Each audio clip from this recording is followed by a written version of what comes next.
wildlife photographer.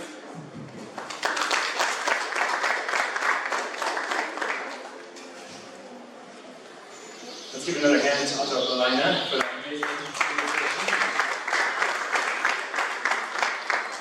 From the highly scientific and innovative to just wildlife and photography, both in Ethiopia and around the world, to give you some inspiration. I want to first get you in the mood. This is actual footage, and actual photos, and actual audio from a trip I took students on years ago in a forest in Europe, in Belarus. I want to take you on a journey today because in order to care about the environment, and in order to care about these systems that Otto Balina has presented to you, Dr. Pines will be presented to you, you have to know, first of all, what it is that you should care about. You should, I think, have an emotional connection to it, to care about it, and that's why I'm here today, is to show you what inspires me emotionally in my connection to nature. So I'm going to take you on a journey. I'm going to take you to Sri Lanka. I'm going to take you to India, Costa Rica, Belarus, Ethiopia. All right, that's going to be the highlight of the show, the highlight of the presentation for you, and also to Kenya. So who am I? I teach here at ICS. I'm a literature teacher. I'm a photography teacher. I recently went on an exploration with students. This is to Mount Kenya. Just a few months ago, we went there. That's a photo from our trip, in which I took students into nature to appreciate the sound, the expanse, the sights, all of it, to appreciate it and take it in. You know, to put the cell phones away for just a little bit and enjoy the environment and understand it and how we can play a vital role protecting, conserving, and building up, right? And then this other photo there is another wildlife photography presentation I did in Belarus. I've done them all around the world. This is yet another place. In fact, after this, I go to the Hilton, and I'll be doing a presentation to some people there at the Hilton because my photography is there as well. All right, first, Costa Rica. Costa Rica. All these are my photos. This is near my house. I own a tree house in Costa Rica. You see it in the bottom right-hand corner there. When I first went to Costa Rica, I got off the plane, and the sights and the smells and everything just enraptured me. It was so intoxicating and so beautiful. The people, the food, the music, and of course the flora and the fauna was incredible. So I had to buy a property there, up deep, deep, deep in the rainforest, up in the mountains. And these are all some of the critters that are near my house. I have jaguars, anacondas, or not anacondas, boa constrictors. I have anteaters, sloths, all kinds of beautiful animals. So go on a journey with me, will you? This is the bridge you have to cross to go across the river to go to my house. And then you have to go along the green trail past base camp. It's a bunch of us investors who work together, by the way, to buy this land. It's over 600 acres. We made it eco-friendly entirely. No gasoline allowed, no glass allowed. There's a little bit of metal. Otherwise, we keep our houses all the color of greens and browns, and we don't interact at all with the environment beyond just the structure itself. And we keep this place protected. It was going to be totally leveled for farming. We stopped it and we bought this land. 600 acres of beautiful, beautiful land full of wildlife. And then you have to continue on the trail till you get to my house, Casa Perezosa, which means house of the sloth. You guys know what a sloth is? Who knows what a sloth is in here? Slow-moving animal. You have to look this up. It's your homework when you get home. So look up a sloth, okay? Beautiful animals. They're right near my house all the time, so I named it Casa Perezosa. There's my house, a two-story, beautiful treehouse. It's deep. It takes a long time to get there. You have to hike and hike and hike, climb deep into the forest. And when you're there, you've got to get to the top floor and set your bags down and get ready to take a nap. But before you do that, please go to the kitchen. Get your tea ready. And before you have your tea, you go out on the deck. And now I want you to just get in the mode and listen.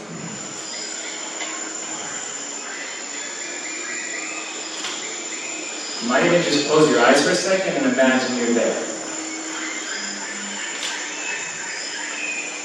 I often have monkeys come. There's a monkey right there on the rail. He walks up to you.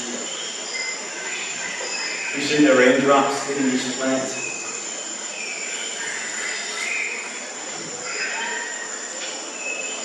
This is not my audio recording. That's what it's like though to be on the deck and appreciate the space that's there. and understand when there are not places like this, the efforts we need to have to rejuvenate and protect. So that's Costa Rica. India. I'm going to take you to India now. Okay, the safari jeep comes around the corner. It's my 5th day, and it was my 10th tiger sighting. An unbelievable, unprecedented level of success on my safari. And she stood there, staring at us. And it was us along with her, myself and my partner, and quietly just stood there in the jeep and enjoyed the moment with one of the most majestic animals on the planet. You know, safaris in India and in Sri Lanka are different than safaris in the savannah here. They're not visual. Here, it's visual. You see birds circling, and you go to see what they're circling. Or you can see animals off in the distance, not in the rainforest or in the jungle. In those places, it's auditory. You stop the car, and you're quiet, and listen. You might ask me, what are we listening for? What are you listening? Because you can't say it's a narrow road, and it's just like deep foliage. So what is he looking for? What are you listening for? It's anti-predator behavior, actually. There's a deer and a monkey that work together to warn all the other animals in the forest that there's a predator coming. Leopard, sloth bear, a tiger. Let me show you what it sounds like. We'll see if the video works. Yeah. Listen. Hear that?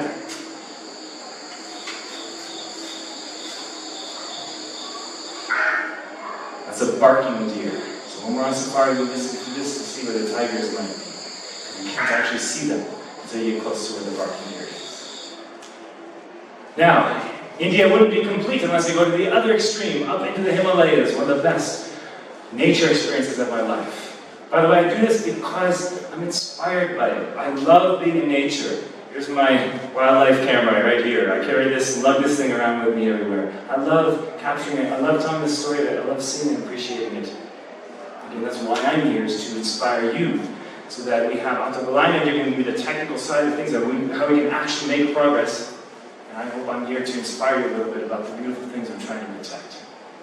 Deep in the Himalayas, you guys know what animals out there that you might be looking for? There's many. What's one of the animals that you're looking for? Anybody have an idea? A guess? You can shout out at me. Eagles. There are eagles out there. Yes, absolutely. That's one of the animals we're looking for. What else? Snake. No snakes up there. It's too cold. -50, -40 in that range. Super cold. Anybody?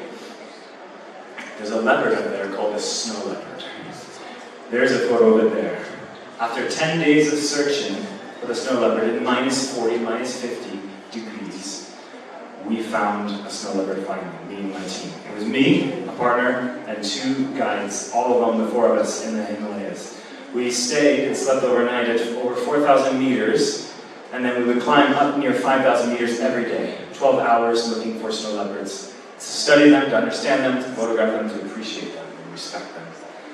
And so it was that 10th day when we finally, I was in the mountains for 10 days looking for them. It was the 10th day, and my scouts had a scope, and they saw one way off in the distance. We were so excited to finally see a snow leopard. It was so beautiful. And by the way, there are other animals too that are up there, such as blue sheep and ibex. And the snow leopards are eating those as part of the ecosystem there. That's their prey. So we were also seeing lots of those at the time. And we saw this snow leopard on the scope, and our guides looked at us and said, you know, we've seen that for 9 days you guys have been able to climb high, and there's only 4 of us, not a big group.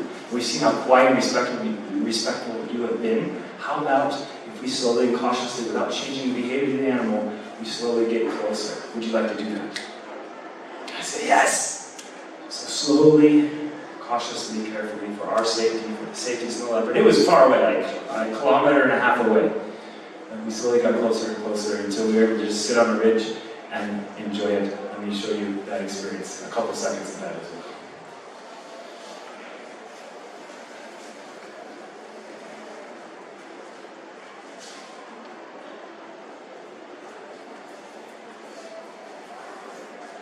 One of the most elusive animals to find in the world, found at 5,000 meters. I'm whispering here, so you won't be able to hear me.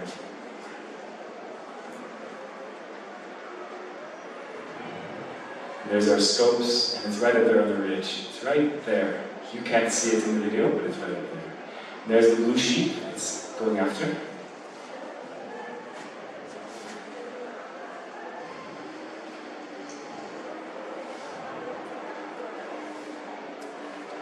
At this time, I got frostbite, first-degree frostbite on my fingertips. I lost feeling in my fingers for several months because it was so cold. And second, you'll get to see a short clip of it.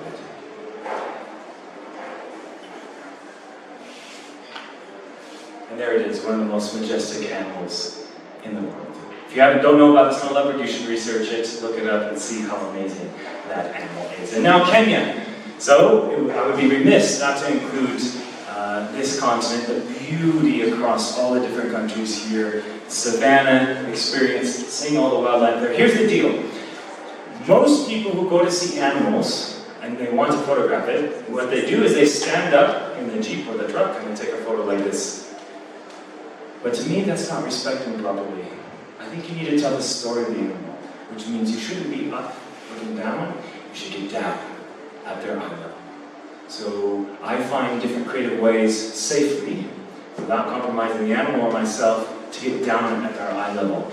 Like this photo, like this photo, like this one, and this one, and this one, and this one.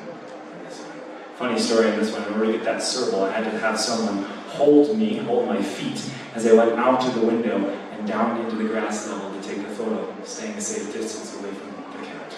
And that's how I was able to get down into her world and tell her story.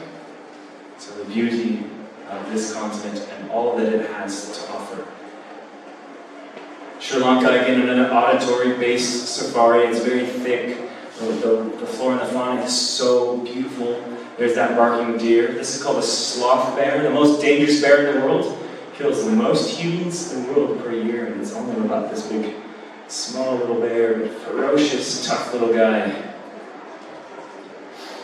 Now I want you again to immerse yourself in its environment. I recorded these audio clips from that same forest in Sri Lanka. Listen to the space, the kinds of environments we're trying to protect and preserve. Listen to this.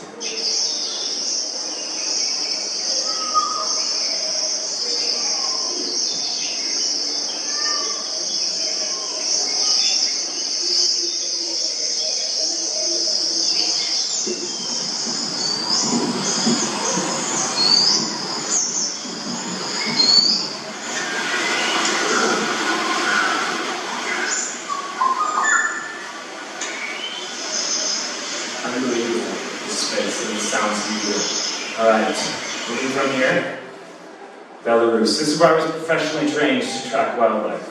So I know how to do it ethically, carefully, and how to collect data that informs decision-making, possibly even legislation. In Belarus, I worked under zoologist Vadim Sidorovich. He has been tasked by Oxford University and Belarusian State University to track the genetic changes in the wolf population and in the lynx population, and really any other mammals that are affected. Does anybody know about Chernobyl? Chernobyl, anyone in here?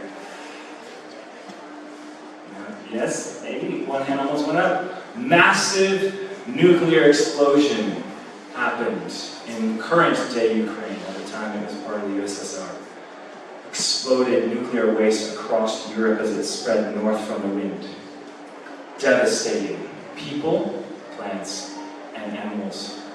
And since that happened, Vadim has been tasked with studying the impacts. And I was privileged enough to study under him for 3 years and learn how to do that. So what we would do is we go to wolf dens, for example, grab the pups, pull their hairs, check their health, check their sex, collect that data, set some camera traps, take the hair, send it off to Oxford University for analysis and research. So I learned a lot. This is a student trip. We were studying the wolves. That's a black wolf. This is the lynx here. And in Belarus, I'll get in what's called a ghillie suit like this and just hang out for 2 days in one place, in silence. Not a cell phone on, nothing like that. Complete silence. Listening, and paying attention to different sounds. All my 5 senses get heightened and stronger and stronger and stronger because there's no other distractions. I can hear things far away walking through the forest. And then, with any luck, a bison or a wolf will come by, I'll get to appreciate it, take photos, and collect some data, send it to Vadim. Alright, can you give a hand for Ethiopia? Ethiopia's next, right? You guys start with that? I've got several slides for Ethiopia. Guys, this place is amazing. I have had some of the most amazing experiences in this country with wildlife. First of all, the gelato baboon, endemic to this country, a very special baboon. What I do is I go to where they're at and I spend all night with them. And I'm a rookie at this. Dr. Pines really understands to do what I'm talking about. You'll be hearing from him later. I'm totally a rookie compared to his expertise. But I'll spend all night with them, gain the trust of the alpha male here, and because I'm not doing anything to threaten them or bother them, I'm not trying to get too close, I relax, I sit back, and by morning time like this, he lets me get within 3 meters, and I just bask in the heat, because I'm cold too, I'm ready to get warm on the cliffside. And it's the most amazing experience to be so close and connected to nature. You guys know what this is over here? What's this? Ethiopian wolf, Simian fox has been what it's called too, but it's the Ethiopian wolf. As you can see, I'm very close to this one as well. I'm trained because of my work in Belarus to get very close to wolves without changing their behavior. That's the ethical line when I'm doing my research. If I get close enough when they were hunting and they stop hunting, or they're sleeping and they stop sleeping, that is not acceptable. So that is a line I always hold. And I've been professionally trained by Vadim how to do that safely, keep the animals safe, keep me safe, and respect their space. So in doing so, I've been able to get within 2-3 meters and be with them and really understand. When you're that close, you can really see the intricacies of its behavior and what it's doing. These are all photos from different places here in Ethiopia. Aha, York. Everybody goes to Longano. Anybody here been to Longano? Who's been to Longano? Raise your hand. Lake Longano. Anybody been here? Lake Longano. A couple people out? A few of you? Okay. I'm sure over time, many more of you will eventually go to Lake Longano. A lot of people go to Lake Longano to visit. On the other side, though, anybody know what the lakes are on the other side of Lake Longano? Anybody? Abiata and Shala and 10,000 Flamingo Lake. 3 beautiful lakes. So if you ever have a chance to go to Longano, go to the other side of Longano and enjoy the nature there. There's amazing things there, including this quite rare animal, an aardvark. And I got to spend an entire evening with an aardvark. Notice my light is to the side, I'm not shining it on it. And we got to walk with this and spend about 4 hours with this aardvark in the night. And watch and observe its behavior and go back to the world. Amazing, amazing work. Alright, so we're really close here to Addis Ababa. In a town called Dera, it's right after Sorore, is a wildlife park. You can self-drive and go see and help preserve. I only have a couple students here who've been inspired by the trips I've taken them, and they're doing some work with the rangers there and with the staff there to help preserve that space. You take your own car, you can drive in it, it's amazing. This was photographed there, this greater kudu was photographed there, and this hyena as well. There are so many animals in this park. It's called RC Mountains Block 1. That's the actual park. So you all, if you have the opportunity, can go and see. It's within an hour and a half of the city here. You can go and enjoy this beautiful place. Alright, and now the Habesha black-maned lion. I've had the privilege to see 10 of them in this country, and I've walked with several of them in the night, as close as 3 meters through the night. This girl I trapped through the night, and this photo actually is available at the Hilton. And her in the morning, both of them, I left them alone. I was closer here, and then as the morning comes, I let them be. And I go to sleep, and then they go to sleep as well in the daytime. And we're up all night with each other. Sometimes in the night I'll take a quick break and sleep, but most of the time I'm up with them all night. So this is the beautiful legacy you have here. This is all Ethiopia right here. Alright. I was really happy to track this African wildcat as well here in the country. There's the oryx. Alright, so let me give you a couple snippets. The video version of being with them. This is a girl I was with in the night. Once again, I keep the light on the backside as much as possible. In those spaces. So the light is pointed here, right? So she's resting now. I'm resting too. I'm on foot. I'm quite close to her. It is my work with Vadim in Belarus that helps me do this safely and ethically. It's a beautiful, beautiful lioness there. This was outside my tent. I decided to take a break in the night, went to my tent and slept, and this is what I heard. So right outside my tent.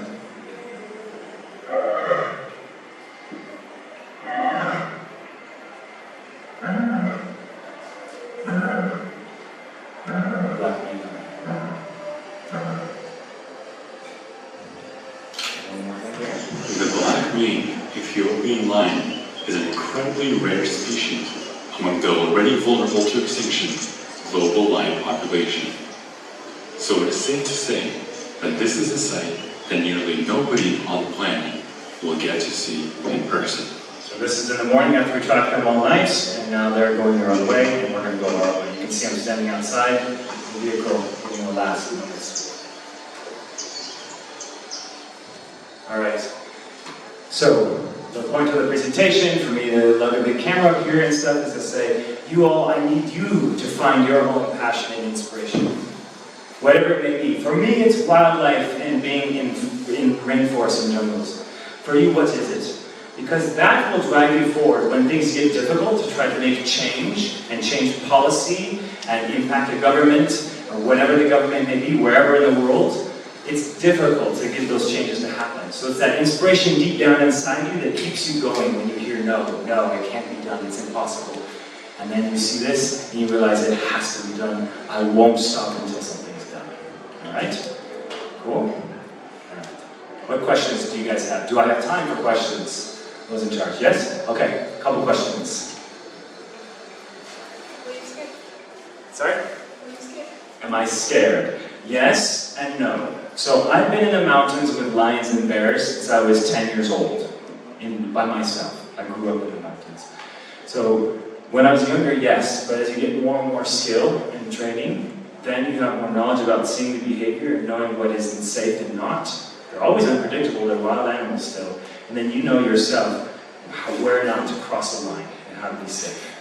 So yes, there is some risk and concern, but the amount of work that we're doing, the research we're doing to make sure that we're safe is very clear. So I'd say my fear on a 1 to 10 was 5.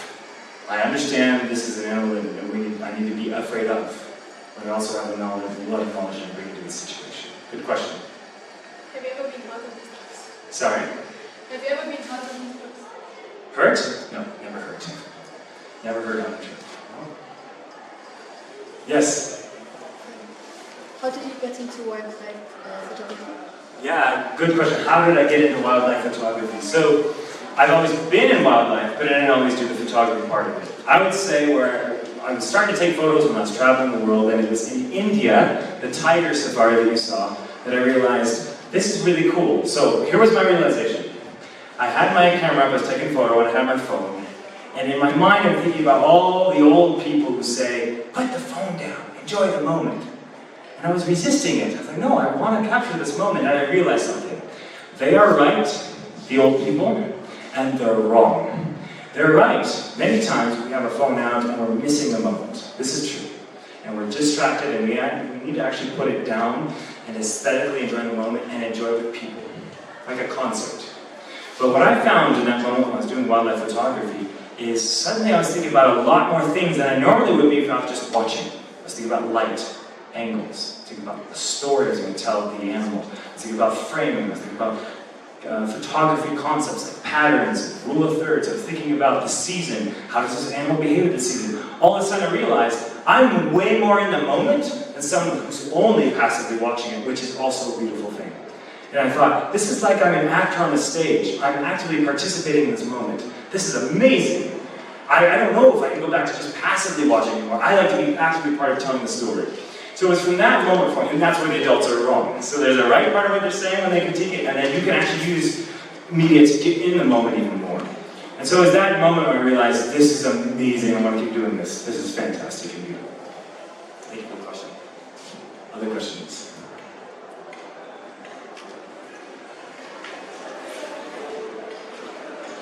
All right. I think that's it then, and we'll pass on to the next group. Thank you very much, guys. Thank you very much, Mr. Smalley, for presenting that very inspirational wildlife photography presentation.